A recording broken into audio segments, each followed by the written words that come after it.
खड़ा है कि रहमान तीलियों या डंडियों का प्रयोग करते हुए एक पहिया बना रहा है। पहिया वृत्ताकार होता है और हमें पता है कि वृत्त में जो कोण बनाता है पूरा वृत्त एक चक्कर में वो बनाता है 360। कितने का? 360। तो वह समान तीलियां इस प्रकार लगाना चाहता है कि किन्हीं भी क्रमागत तीलियों के युग्मों के बीच का कोण बराबर है। एक शब्द है क्रमागत। क्रमागत का मतलब है जो क्रम से आते हैं, जैसे एक के बाद दो आता है, दो के बाद तीन, लगातार। क्रमागत का मतलब लगातार। युग्मों का मतलब है युग्म जोड़े।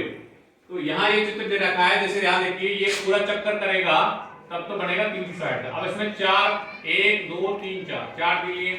इस वाले में 6 तीली है। इस वाले में अपने कितने हैं? 8 तीली है।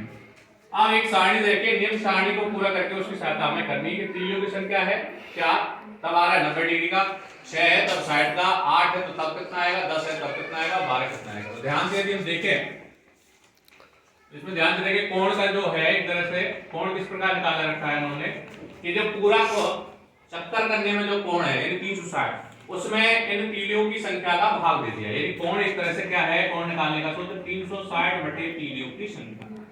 इसमें जो काम दे रहा है सूत्र क्या दे काम दे रहा है 360 बटे तीलियों की संख्या। यदि हम पहले का जैसे देखो 360 में 4 का भाग देंगे तो 90 आता है, 360 में 6 का भाग देंगे 60 देंगे 60 आएगा। और हमें ये चाहिए अगला कोण निकालेंगे तो 360 बटा में कितना निकालेंगे, तीलियों की संख्या अपने पास 8 का भाग दोगे तो आएगा अपना 45 डिग्री, यानी इसमें कितना आ जाएगा 45। अगले में वही अपना अगला कोण यदि हम निकालेंगे तो 360 बटे में तीलियों की संख्या कितनी है 10, तो 10 का भाग दोगे तो आएगा अपना 36 डिग्री, यहाँ 36 आ जाएगा।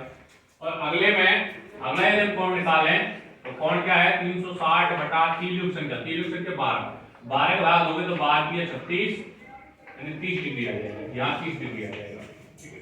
तो ये अपने कोण निकालने का है कि कोण बराबर 360 बटा तीलियों की संख्या। 360 डिग्री को पूरा चक्कर करने में 360 डिग्री का कोण बनाता है। अब पहला क्वेश्चन है कि क्या तीलियों की संख्या और क्रमागत तीलियों के बीच के कोण जो है प्रतिलोम समानुपात में है, यानी तीलियों की संख्या ये और ये कोण, तीलियों की संख्या ये और कोण जो है क्या प्रतिलोम समानुपात में। प्रतिलोम समानुपात का मतलब ये होता है कि एक चीज बढ़ने पर दूसरी चीज घटनी चाहिए। तो देखिए ध्यान से हम देखें कि देखिए यहाँ तीलियों की संख्या 4 है तो कोण है 90, 6 हुई तो कोण हो गया 60 यानी छोटा हो गया इससे, 8 हुई तो और छोटा हो गया कोण, 10 हुई तो 36 हो गया और छोटा हो गया, 12 हुई तो 30 हुई। मतलब जैसे जैसे हमने तीलियों की संख्या बढ़ाई है, ध्यान से देख रहे हैं, वैसे वैसे अपने कोण का मान घट रहा है। तो इसका मतलब ये प्रतिलोम समानुपात में बिल्कुल है। इसका आंसर होगा हाँ, ये प्रतिलोम समानुपात में है।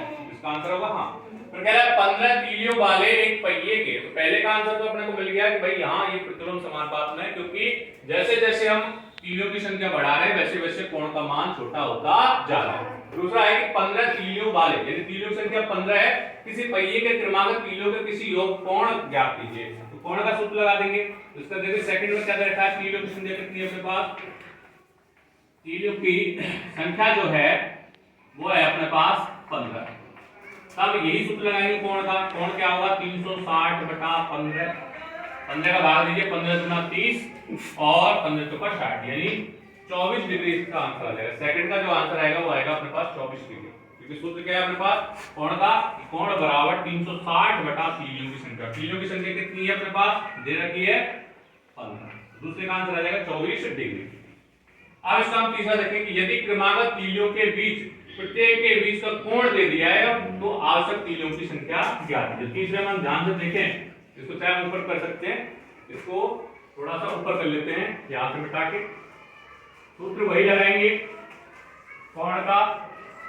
तीसरे के लिए कोण ठीक है अपने पास दे रखा है, दिया है तीलियों के बीच का कोण, तीलियों के युग्म का कोण, तीलियों के युग्म का कोण वो दे रखा अपने पास 40 डिग्री। तो आवश्यक तीलियों की संख्या ज्ञात कीजिए। तो हमारे पास सूत्र क्या है कि कोण जो है निकालने का वो है अपने पास 360 बटा तीलियों की संख्या, 360 बटा तीलियों की संख्या। इसमें मान रखेंगे तो देखिए कोण तो दे रखा है हमने 40 बराबर 360 बटा तीलियों की संख्या। हमें तीलियों की संख्या ही चाहिए, तीलियों की संख्या। तो देखिए इसके बटे में कुछ नहीं है, जिसके बटे में कुछ नहीं है तो उसके बटे में हम कर लेते हैं 1, इसके बटे 1 कर लो तो अपने पास आ गया अंश बटा हार बीच में बराबर का चिन्ह, तो क्या होगा तिरछा गुणा, यानी 40 का गुणा तो होगा तीलियों की संख्या से और 360 का गुणा 1 से होगा जो कि आता है 360। अब हमें तीलियों की संख्या चाहिए, हमें चाहिए तीलियों की संख्या और इसके 40 गुणा में है तो भाग में चला जाएगा, 40 का भाग दो 0 से 0 और ये बचेगा 9, यानी तीलियों की जो संख्या आ जाएगी वो अपने पास 9 आ जाएगी। अतः तीलियों की संख्या जो है वो अपने पास 9 आ जाएगी जो कि अपना फाइनल आंसर